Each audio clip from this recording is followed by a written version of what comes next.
स्वागत है आप सभी का हमारे YouTube चैनल में। आज हम NCERT क्लास 6 वसंत हिंदी के पाठ 3 नादान दोस्त जो प्रेमचंद के द्वारा लिखी गई है, इसके प्रश्नों को सॉल्व करेंगे। तो आगे बढ़ने से पहले अगर आपने हमारे YouTube चैनल को सब्सक्राइब नहीं किया है तो सब्सक्राइब करके बेल आइकन प्रेस कर लीजिए ताकि हमारे आने वाली वीडियो का नोटिफिकेशन सबसे पहले आपको मिल सके। और अगला वीडियो आपको कौन सा चाहिए ये भी हमें कमेंट में जरूर बता दें ताकि जितना जल्दी हो सके हम उस पर वीडियो बना सकें।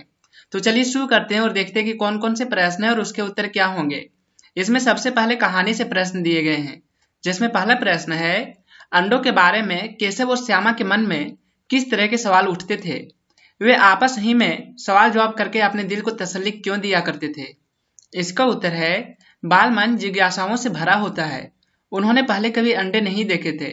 उनके घर वालों ने भी उनको अंडे के बारे में कोई जानकारी नहीं दी थी। उनको पता नहीं था कि अंडों का आकार कितना बड़ा होता है, अंडे किस रंग के होते हैं, उनमें बच्चे कैसे पैदा होते हैं, ये क्या खाते हैं, उनका घोंसला कैसा होता है। बच्चों के मन में इस तरह के सवाल स्वाभाविक ही थे।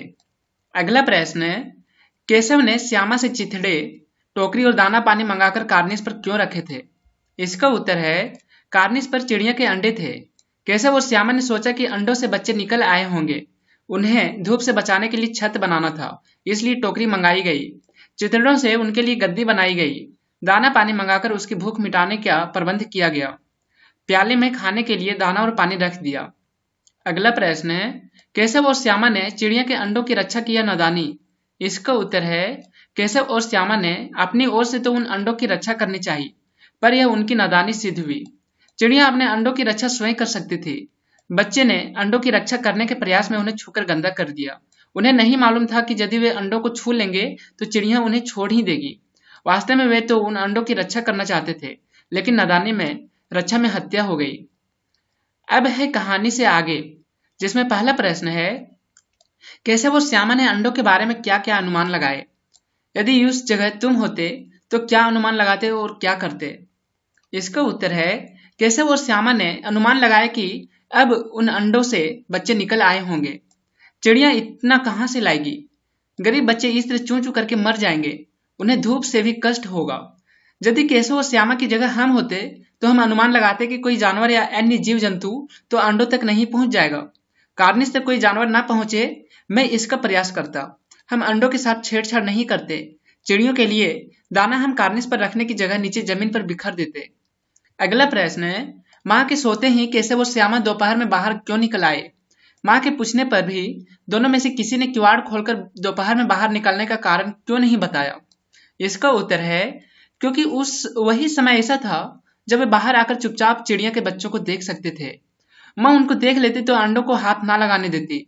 माँ के पूछने पर पिटाई के डर से दोनों में से किसी ने बाहर निकलने का कारण नहीं बताया।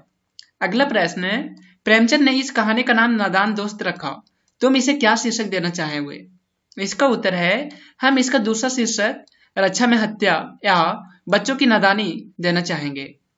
अब है आगे अनुमान और कल्पना, जिसमें पहला प्रश्न है इस पाठ में गर्मी के दिनों की चर्चा है। अगर सर्दी या बरसात के दिन होते तो क्या क्या होता।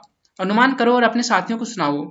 इसका उत्तर है अगर सर्दी के दिन होते तो केशव और श्यामा अंडों को ठंड से बचाने की व्यवस्था करते। उनकी माँ उन्हें इतनी सर्दी में बाहर निकलने के लिए डांटती। अगर बरसात का मौसम होता तो वे अंडों को पानी से बचाने के लिए चिंतित रहते। उसमें उन्हें पानी में बाहर निकलने के लिए माँ से डांट सुननी पड़ती। अगला प्रश्न है पाठ पढ़कर मालूम करो कि दोनों चिड़िया वहां फिर क्यों नहीं दिखाई दी। वे कहाँ गई होंगी, इस पर अपने दोस्तों के साथ मिलकर बातचीत करो। इसका उत्तर है चिड़ियों के सारे अंडे फूट गए, इसलिए दोनों वहां से चली गई और फिर कभी वापस नहीं आई। वे दोनों वहां से किसी दूसरी सुरक्षित जगह पर गई होंगी, वहां घोंसला बनाया होगा और फिर समय आने पर अंडे दिए होंगे। अगला प्रश्न है केशव और श्यामा चिड़िया के अंडों को लेकर बहुत उत्सुक थे। क्या तुम्हें भी किसी नई चीज या बात को लेकर कौतूहल महसूस हुआ है। ऐसे किसी अनुभव का वर्णन करो और बताओ कि तुम्हारे मन में क्या क्या सवाल उठे। इसका उत्तर है मुझे अपने घर में पैदा हुए बिल्ली के नवजात बच्चों के प्रति कौतूहल बना रहता था। एक बार मेरे घर के पिछले हिस्से में एक बिल्ली ने 3 बच्चे दिए थे। उन्हें देखकर मुझे बहुत कौतूहल हुआ। बिल्ली अपने बच्चों को मुंह में दबाकर एक स्थान से दूसरे स्थान पर ले जाती थी। उन्हें देखना मुझे बहुत अच्छा लगता था। मैं माँ से छुपाकर कटोरी में दूध रख आया करती थी। और कभी कभी मैं अपने हिस्से की रोटी भी उन्हें खिला देता था।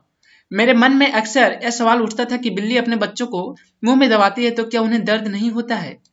आपको वीडियो कैसा लगा है हमें कमेंट में जरूर बताएं, और अगर वीडियो अच्छा लगे तो इसे लाइक कीजिए, दोस्तों के साथ शेयर कीजिए, और अगर आपने हमारे YouTube चैनल को अभी तक सब्सक्राइब नहीं किया है तो सब्सक्राइब करके बेल आइकन प्रेस कर लीजिए ताकि हमारे आने वाली वीडियो का नोटिफिकेशन सबसे पहले आपको मिल सके।